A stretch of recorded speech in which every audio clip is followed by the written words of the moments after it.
Well, hey, listeners, thanks for tuning into another episode of the Full Frontal Living podcast. I'm really excited. I'm always excited when I have guests on, Cindy. But I'm especially excited. I say that every time too. I'm especially excited this week. I'm just so transparent. I love the people that I have the honor and the privilege of knowing, whether they're friends, colleagues, clients. Cindy happens to be all of those things and so much more.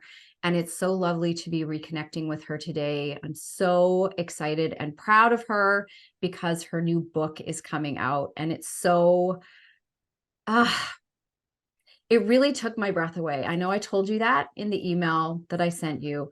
Her book is called Art is About Being Whole. And it's her memoir.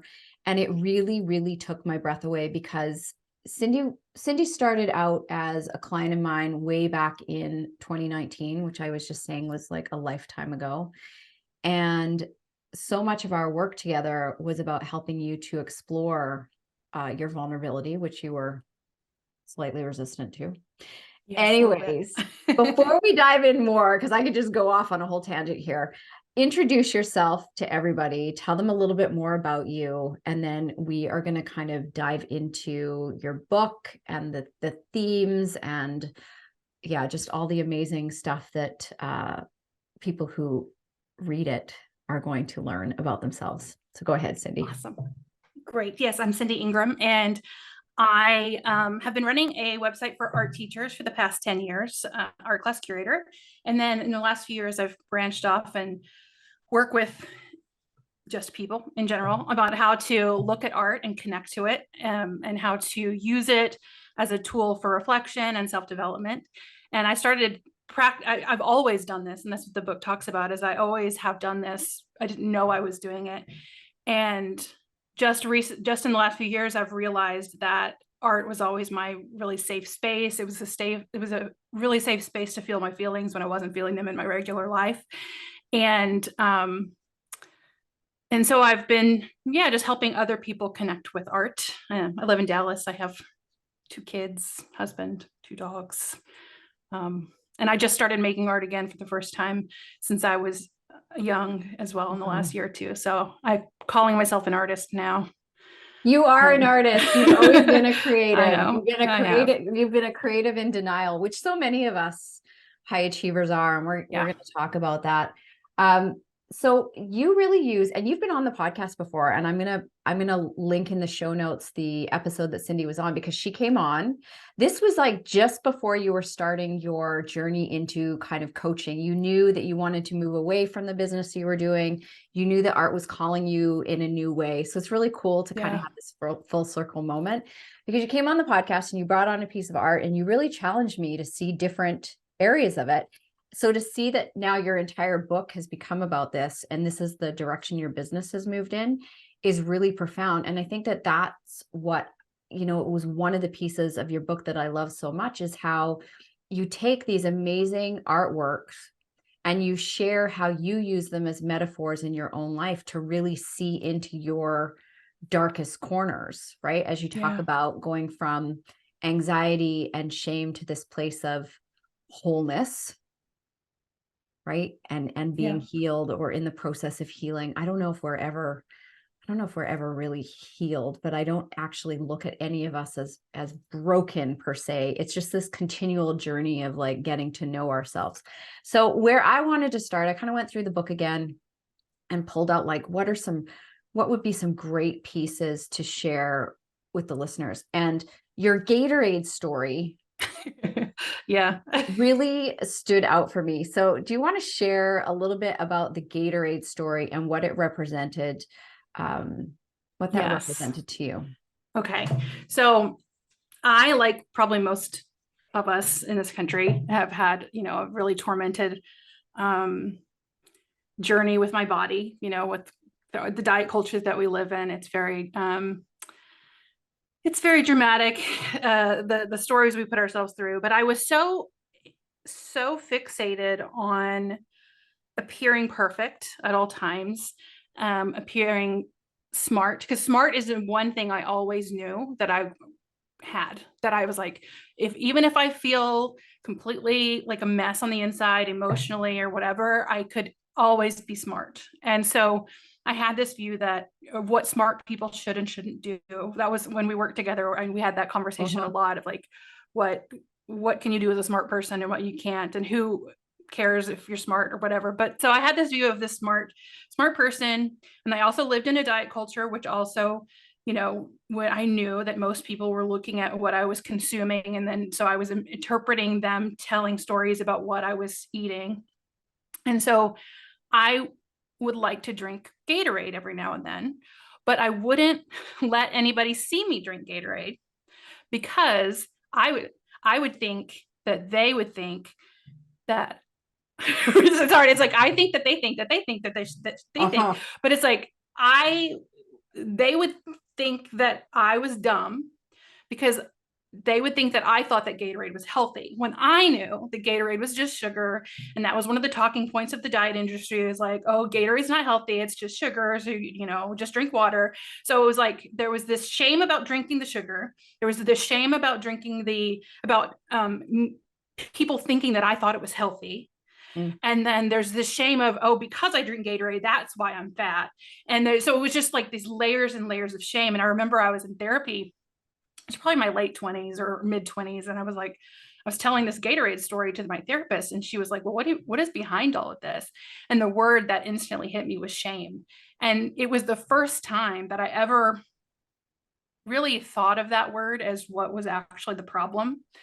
And I remember just completely stopping me in my tracks, just realizing that it was all shame. It was all this, I didn't feel like I was good enough. And I was a bad person. I was all things wrong. And that Gatorade was really just kind of like a symbol for that shame. Right. For that shame. So what's really fascinating is most people, I'm laughing because most people are like, I don't identify with shame.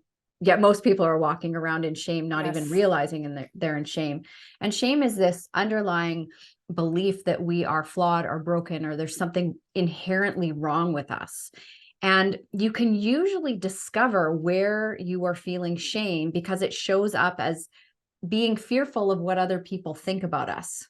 So we often use like fear of what they think or how they feel as a way to deflect the shame that we're feeling inside of us. Because I have to say, right, like just point the fingers back at yourself, because whatever you're afraid of being judged of, that's where you're judging yourself. And then underneath that judgment, you are most likely always going to find a level of shame. And nobody likes to admit that they have feelings of shame, because then that makes them feel shameful. So we put ourselves in this like round room and keep ourselves trapped. And I'm sure you've discovered that most people are too busy paying attention to their own garbage to be concerned about whether or not you are or are not drinking Gatorade. For all the time we spend worried about what other people judge, we just spend a lot of time judging ourselves, really. Do you remember when we were working together and it was your first like group where you brought your clients together into a Voxer group? And I was on a walk, I was talking on Voxer, and I was like, that day I was concerned that my exercise clothes were matching too much. Do you remember that? It was like these purple, like workout pants, and there was like a purple tank top, and I was just like, oh, they're gonna think I'm trying too hard, and they're gonna like, oh, how cute! Look at this fat girl and her like workout clothes that she bought. Like, nobody cares. Nobody does. Nobody cares. I laugh every time I see those pants. Right. So, and this is your entire book is these beautiful stories of how you created awareness while using art. And another one that really caught my eye, because I love that Monet, what's the name of it? That one was Water Lily Pond. Water Lily Pond. It's such a beautiful painting, right? But you talk about how you get up close, like from a distance, it's this beautiful painting, right? But when you get up close, you really see how messy and complicated it really is, how layered it is. And you use that as a metaphor of how so often people see us as so put together. And like you said, this perfect, right? I'm going to have this perfect facade, and I'm not going to let anybody see what's going on behind the scenes, but we are all so layered and complicated. So, you had the smart story, and I remember sharing with you in coaching, I'm like, oh, I had the opposite. I'm like, well, if I can't be smart, I'll be pretty, and that'll hide my insecurities. And everybody is walking around trying to hide their messiness. Yeah. Yeah.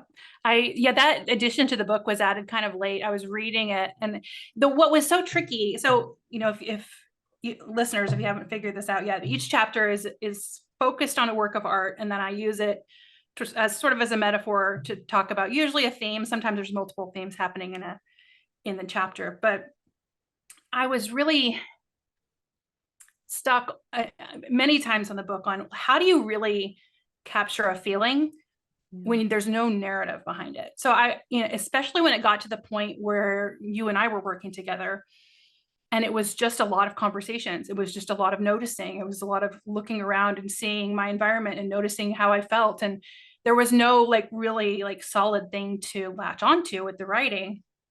And so that's where the art was a beautiful place. And so I had noticed I had already written part one. I was like, there is something missing here about how, I would share little bits of writing on social media about, in my worst periods of social anxiety and whatnot. And someone from grad school, which was probably my very worst, we had to find the worst anxiety time. It was that time. And she was like, I didn't know this at all about you. She was like, I just thought you were amazing. And I was like, how did you not know that? Because that's all I felt was just this overwhelming shame.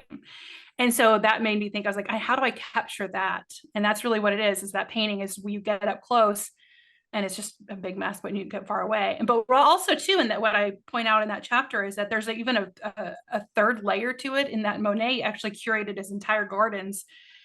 So he made the landscape beautiful, then he painted the landscape. So it was just there's all these layers of perspective and depth that we can get into. And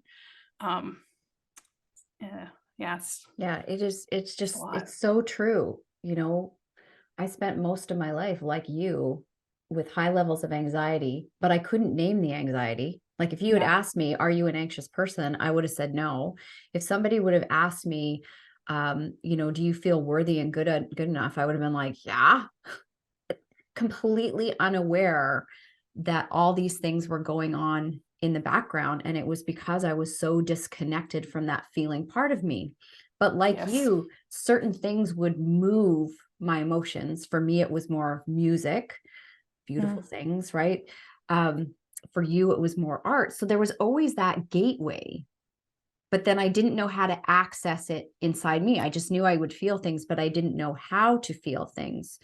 And yes. And I'm sorry, I'm interrupting, but that it is exactly the same thing that I experience. Is if you would have asked me too, or are you an emotional person? Do you feel your feelings easy? I'm like, oh yeah.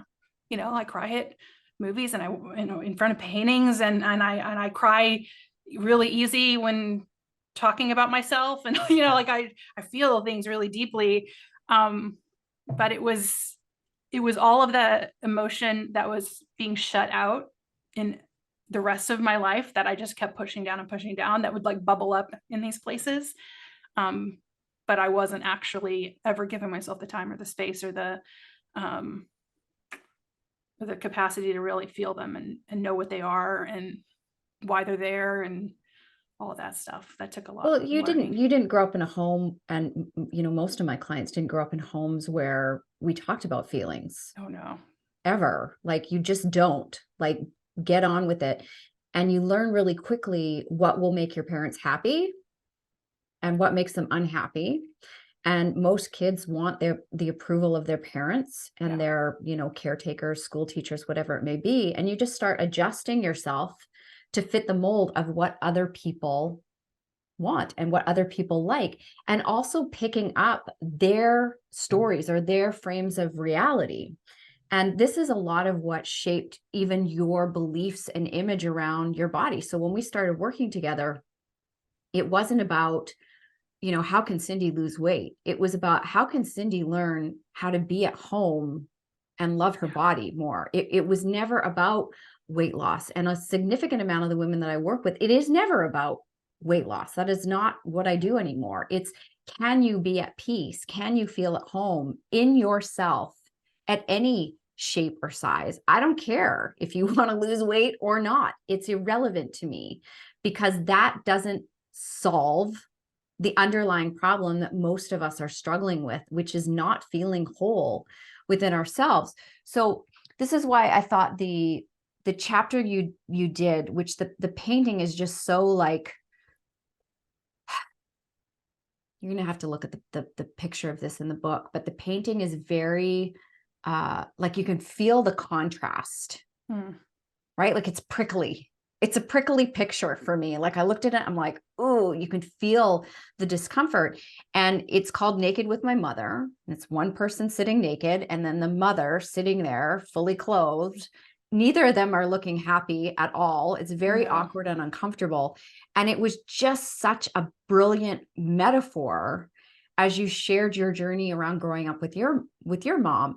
And anybody who is in kind of my demographic that we're talking to in their 40s or 50s or beyond, their parents grew up in a very different generation around body image. So I would love for you to talk a little bit about that, how you've kind of released the stories that your mother very innocently gave to you, because we don't want to throw our parents under the bus. They were doing the best they could. Sometimes that sucked, but they were doing the best they could. And it was really coming from a place of what they believe was love. Like, this is how I can show, like, I want to keep you safe. I want to make sure you're loved, not recognizing that it's, doing the opposite. And just for any parents listening, like I've said this millions of times before, our children will need therapy too, as we try and correct things.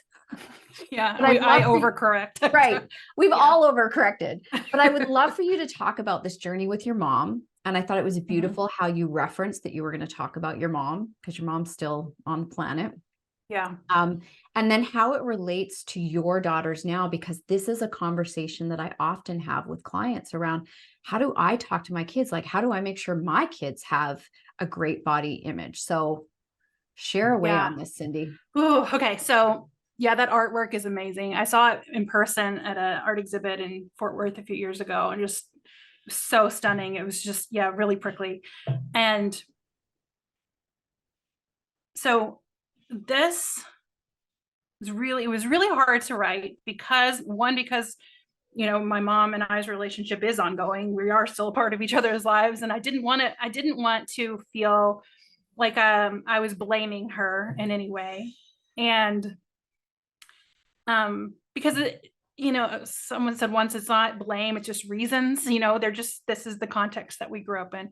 And so she is a chronic dieter, has most conversations, there is some sort of reference to what we're eating, how we don't eat that normally, how, usually I see her when we're traveling or when she's visiting or I'm visiting, and, it's always comments on, oh, I don't eat this normally, but, oh, I'm going to treat myself. That, it's like, oh, and it's, oh, I ate too much, I'll never be able to eat again. All the nonstop comments like that.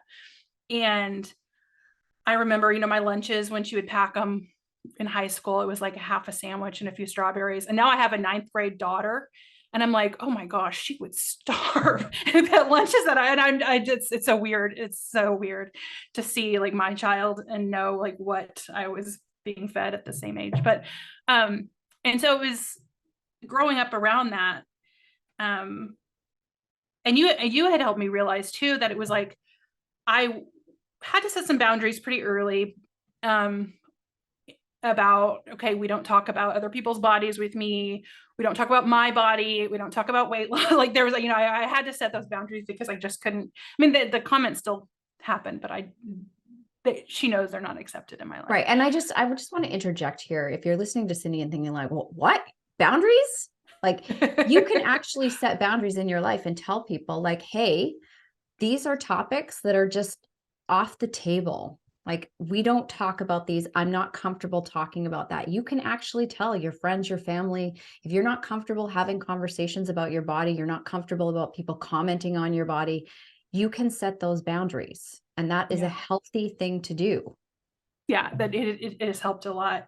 And so, after I saw that painting too, I was like really starting to think about just our journey as women, especially women who have children, that we start out as part of our mothers. Well, I guess every person does. That we are eggs in our mother when she is born. So we were like once in our grandmothers, all three together. And then my daughters were in my mom as eggs, you know, and it's just, we were all together at one point. And I remember the journey for me really was the realization that what my mom wanted out of life and out of the world and out of her body and out of her relationship with food and all of that is not the same as what I want, and that I'm also allowed to want something different. And so it's been this sort of process of separation of like which stories are mine, which stories are hers, what do I want to keep forward into my life. And then now at the age my daughters are at, they're 11 and 14. And I have found that recently the same type of thing is happening. Is I have been putting my own view of life onto my children. And I've just noticed recently, I was like, my oldest, you know, I'm really ambitious and I'm really creative. And she also is really creative. We have a lot in common, but she doesn't have that sort of ambition. So I always put this like ambition on her. And then one day I realized, I was like, that's not what she wants for her life. She wants a very calm, stable life where she, you know, very predictable. And so I caught myself doing that and like, oh, I need to allow her to figure that out too. Yeah, it's just such an interesting, complicated thing of that separation of at what point do we realize that we're different people? Yeah, very much And so. yeah, I don't know when my daughters, I don't think have quite fully separate, you know, they haven't quite separated from me. I haven't quite separated from them, or so we're in that like murky Right. area. It's this contrast, this messy space of like both and. Yeah. Right. We don't want to project our things onto our kids. And again, we're doing the same thing that our parents did to us. Like we want to be loving and protective, and we want to, you know, make sure that they have a positive body image, or they're, you know, going after their dreams. But our kids are their own sovereign beings, and it's allowing them to have their own journey of life. So sharing all different types of perspectives. You know, I've got one kid who's like uber athletic, my oldest, you know, and into his protein shakes and working out, right? He's like me. And then I've got my other two kids that are very like creative and just, you know, into trains and arts and all, not interested in sports activities, anything like that. And letting them be where they are. I've got one kid who could like eat his body weight 3 times over in carbohydrates and could never see protein in his life. And that's cool. Like he gets to decide what feels best for him and his body. It's not my job to decide what he does or doesn't. And he has the right to explore around all things health and well-being too, as they both do. So I can't live their life for them. So I don't always like the choices they make, but they're not my choices. They're their choices. Just like I'm sure my parents don't like all the choices I make, but that doesn't matter because it's my choices. It's what feels good for me. And, you know, our body image, how we think and feel about ourselves, it's such a unique journey for each person. Yeah. And I worry too, like that I maybe overcorrected on this too, because it's like, I've had a rule since they were, you know, not around. This is day one that we don't talk about weight loss in this house. We don't use the word calories. We don't, you know, like even when I was doing like all those elimination diets to figure out like what was going on, I always framed it as I have headaches and itching and I'm just trying to solve a problem. It was never about, I was trying to change the shape or size or look of my body. And, but then, so because we don't talk necessarily about bodies all that much, I'm like, what if I didn't talk about bodies enough? But it's like, you know, my daughters are both really tall. One of them is like, they're both taller than me at 11 and 14. I'm 5'8" and I'm 5'8". So like, they're both 5'9". And all the youngest one's life has always been, she's so tall. Everybody that meets her talks about how tall she is. And we're always like, all bodies are different and all bodies are great. And being tall is awesome and whatever. But it's like, I also am like, oh, maybe I didn't tell them they're beautiful enough, or, you know, it was like, whatever it is, because it's like, I don't want that to be the focus. But then now are they going to live a life thinking no one ever told me I was beautiful? And then See, I this is don't the know. thing. We can't get it right. We can't get it wrong. And we are Yeah. going, like, they are going to have their journey, because for all the Yeah. things you did right, there's going to be things that they There's grow up and go, something. my mom never told me this, or my mom wasn't Yeah. never me that way. It just is the way it is. So all we can do is do our best. And as parents, it's, you know, like you did, you set your boundaries within your house around what you were and weren't available to talk about. And then we can always go back to our kids and say, you know, we never really had conversations around this. Is there anything you're curious about? Is there anything that you ever wanted to ask that you never felt like you could ask because it was off limits? Is there anything you're confused about? Because I find this happens a lot around the conversation with money as well. Yeah. Right? Or sex. Like, there's so many different topics that we've made taboo. So then we take them off the table around talking about them, which actually doesn't create a healthier relationship either. So, Yeah. but what I know, Cindy, is that you're an amazing mom, that you love your girls. They're going to grow up to be well-adjusted and beautiful people, and they will find their path. And you've modeled to them that it is totally okay to find people to support you along your journey, whatever you're struggling with. And I actually think that that is the bigger gift to give our kids, is to let them know that it's okay to ask for help and get support with whatever you're struggling with, and that we all struggle. Yes. Yes. Right. Yeah. My oldest goes to the counselor all the time. Nice. Every time, I'm like, I love that you went to the counselor. You know, so she has a little issue with another student, or if she's feeling a certain way, she just goes to the counselor. And I'm like, I love that. I oh, love we've that never for done her. that. I think that Yeah. that is the greatest gift that we can give our kids. Yeah. And the fact that you wrote this book and your children get to see your struggles, because I really share with my kids, you know, stuff that goes on for me. And I think that that's really important as parents as well, that we take ourselves off this pedestal, that we're supposed to be like leading our kids. So don't let them see that we're like, we don't have it all together. When we take ourselves off that pedestal and we let our kids see us as humans and messy humans, that is the greatest gift that we can give them, because then they don't have to live by trying to be perfect like their mom or perfect like their dad.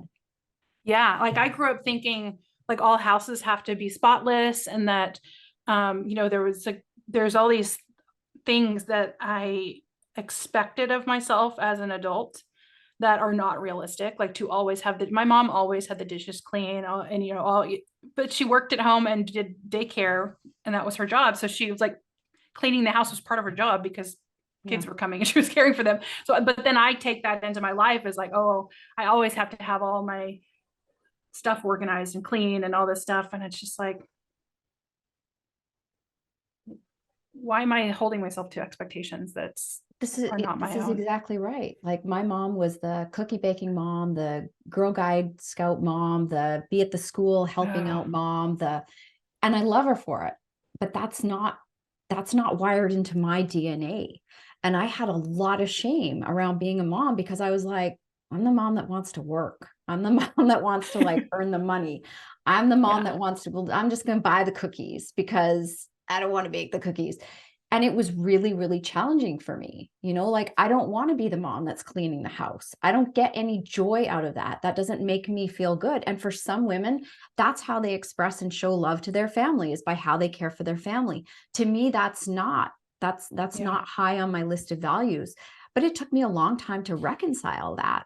So it's really fascinating when you start to do this deeper work, whether it's using art, whether it's using music, coach, whatever, the things that you can discover about yourself and the stories that you're living by, which, you know, that's really what your book is all about. So I want to switch directions a little bit, because I think it's important that we talk about this. So when you came to work with me, and we joke about this, but like, Cindy was very fragile. And when I say fragile, I'm trying to think of a better word, but it was like, you were like a somewhat a previous version of me. Like, you didn't like to be touched. And I've told this story many times, right? Like, don't touch me. Didn't want to be hugged, because then I'd have to feel something, but you didn't want to be touched. Your whole body itched and hurt. Joked about how you had to go into your soft little cocoon all the time with your, you know, you have to have certain clothes that you're wearing and certain blankets, which is also a symptom of ADHD, which we talk about in the book. Which I've right? learned. You're very like tactile. But a large part of it was discovering just how much you were repressing suppressing and distracting yourself from how you were feeling, and it was coming out in physical symptoms in your body. Yeah. So because you are such an ambitious go-getter, like most of my clients, right? We're really good at just pushing through and pushing down. Yeah. Because I can control this, I can't control this, but your body's always going to talk to you. So I'd love for you to talk about the chapter called Jaws, which is right. If you've ever seen it, it's like the movie poster from Jaws, It right? is. Jaws at the Yeah. top and Jaws at the bottom, swimming up with the girl swimming along the top. So if you could share a little bit about that, I think that the listeners would get a lot out of that. Yeah, that was my favorite chapter to write. I had so much fun writing that chapter because the metaphors were so great. But yeah, I've always been very, very ambitious because, if even in high school, like my math teacher said, oh, no, only these 2 students are going to get 5s on the calculus AP exam. They're the only ones smart enough for this. So everybody else, don't get your hopes up too high. And I was like, hell no. So I studied my ass off and I got a 5 on the calculus AP test. Cause I was like, you don't tell me I can't do something.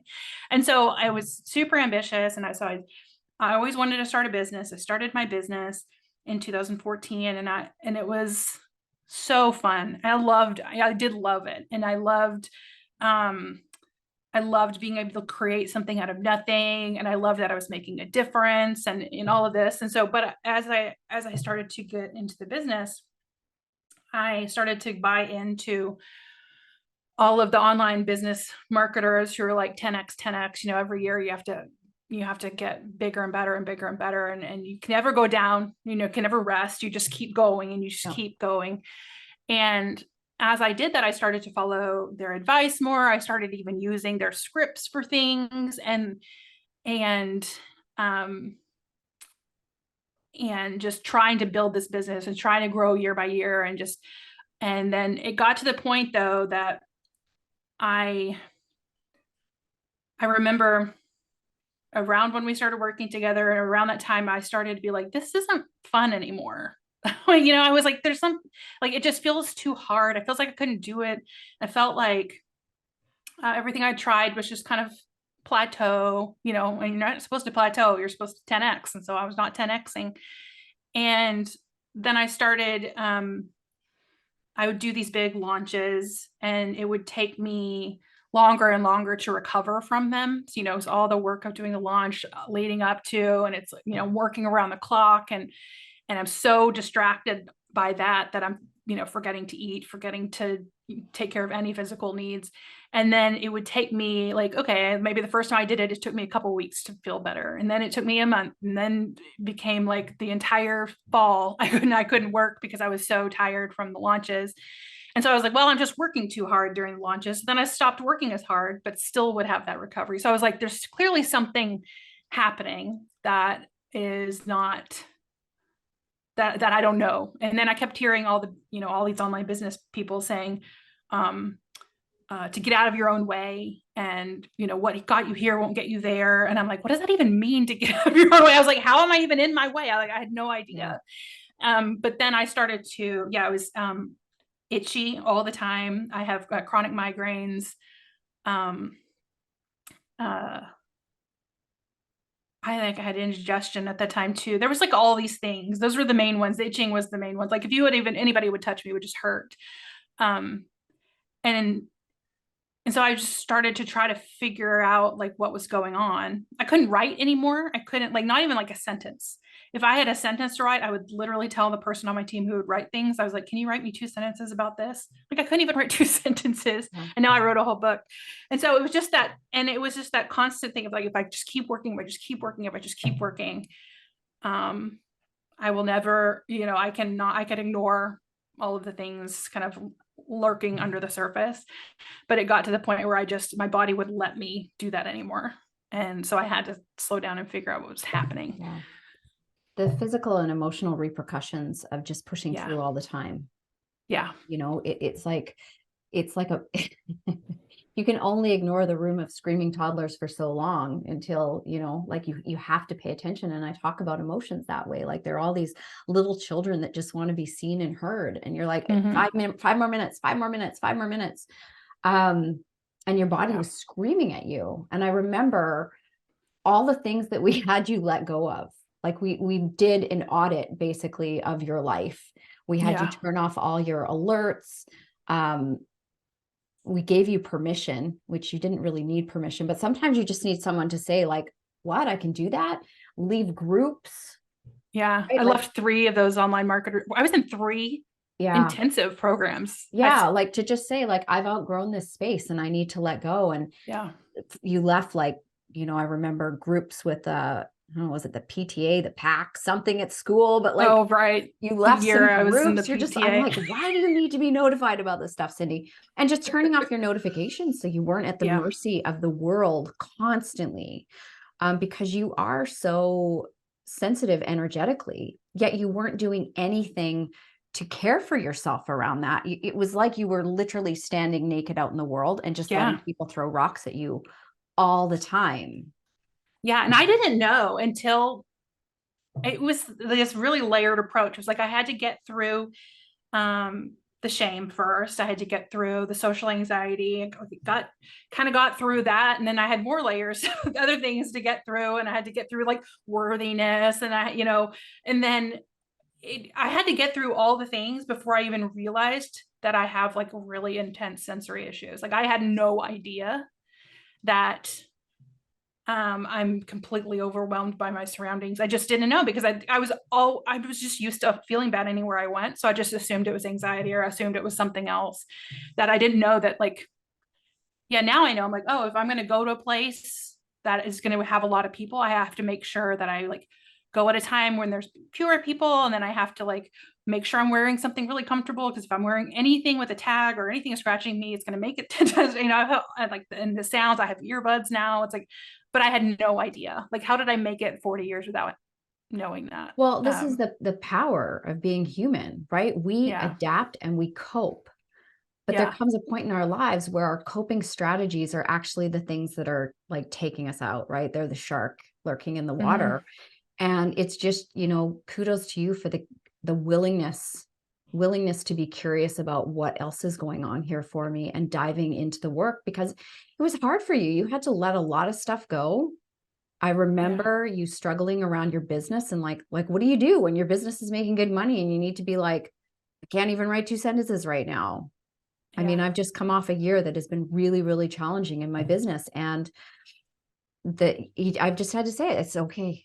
It's okay. Like, I just have to let things go right now, because focusing on my healing and longevity, right? Like resilience for me is the ability to no longer need to push through. Like being resilient is about learning how to really care for yourself when things are tough, so that you can show up tomorrow and the next day and the next day from a place of really being loving and kind towards yourself.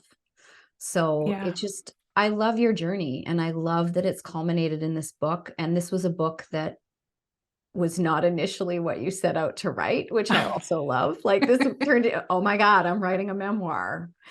I remember I was going to write this art education book, and it was that was going to revive my business from that's the burnout. Right. Yeah, that's right. No. So this is a really beautiful book, Cindy, and anybody who picks it up and reads it is going to find something about themselves within it, because metaphors are such beautiful ways. They're such beautiful teachers. I use metaphor all the time in my coaching work. And I'm just really excited for where this book is going to take you and the impact that it's going to have in the world.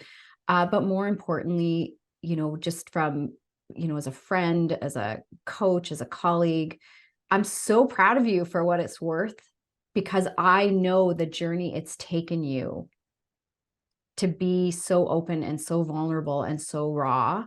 And I know how much that's going to help other people heal. So thank you. I'm so excited for this book to come out. So we are recording this actually the day before the book drops. It drops on October 31st, Halloween. How did you pick Halloween for your? Oh, yeah. It was the last good date so it wouldn't be too close to the holidays. Right. We couldn't make any earlier date. Next week it's election day in the US, and the week before that's the Okay. week before Thanksgiving. And then you've got Thanksgiving. So it's like Halloween Halloween it is is, it. right? Is there anything that you want to leave the listeners with before we wrap this up and we send them to where they need to go to learn more about you? Well, I think the only thing I would say is, like, if you're a little bit worried about the art part of it, that it's not to be worried about that part of it. You know, it's not a scary way to talk about art, and it's actually really lovely. So I think if that's holding you back, don't worry about that. I've got you. But yeah, I've created a lot of things in my life, and I have this is the best thing I ever created. It's the most true thing. It's the most, I cannot be more proud of it. And I just, I feel that from you. Yeah. Like I feel that. Wonderful. I feel that from you. Just, it's so, to even be a small part of your journey, Cindy, it's really like, it just really takes my breath away. And the book really, really took my breath away. So for everybody tomorrow, on October 31st, excuse me, or whenever you're listening to this, I want you to go to artisaboutbeinghole.com, and that will direct you to where you can buy your copy. Is it going to be available on Kindle and? Yes, it'll be on Kindle. It's only 99 cents this week. The Kindle copy is, but it does not have the art in it. So you're missing a big piece of it. There is a link. You can go look at the art online, but the book is beautiful. So it is beautiful. It really, really is beautiful. And it is worth looking at the artwork. And I hope that in listening to this podcast and listening to Cindy, that you view art through a different lens, because I know it's changed how I view art now. I don't just look at what's in front of me. Now I ask myself, what is the story this is telling me? Not what is the artist trying to tell me, but what is the painting trying to tell me? Because I believe that when an artist puts their work out there, once it leaves their body, that it's for other people, and it's however you want to interpret it to find your lessons. That's what I've learned from reading your book and looking at art in a different way. Whereas before I was very intimidated by art. I'm like, what am I supposed to be looking at here? Yeah, everybody feels like they're missing something, and you're human. You know how to do it. Just put just like the other stuff, put all the stories of obligations and shoulds behind you, and just enjoy what you're seeing. Well, I think this is going to open up a whole new world for people, Cindy. So thank you for letting us into yours. Thank you. And thanks for coming on the podcast today. I appreciate you. You too. Now go buy Cindy's book, and I'll put all the links in the show notes. So artisaboutbeinghole.com. What's your Instagram handle? Art and Self. Art and Self. And do you have a website as well, other than this one? Yes, artandself.com. Art and Self. But Art is About Being Whole will direct you there. Everything. Okay. We're just going to send everybody there. Okay. You can find everything in the show notes. Thanks for tuning in, everybody. And I will catch you on the next episode.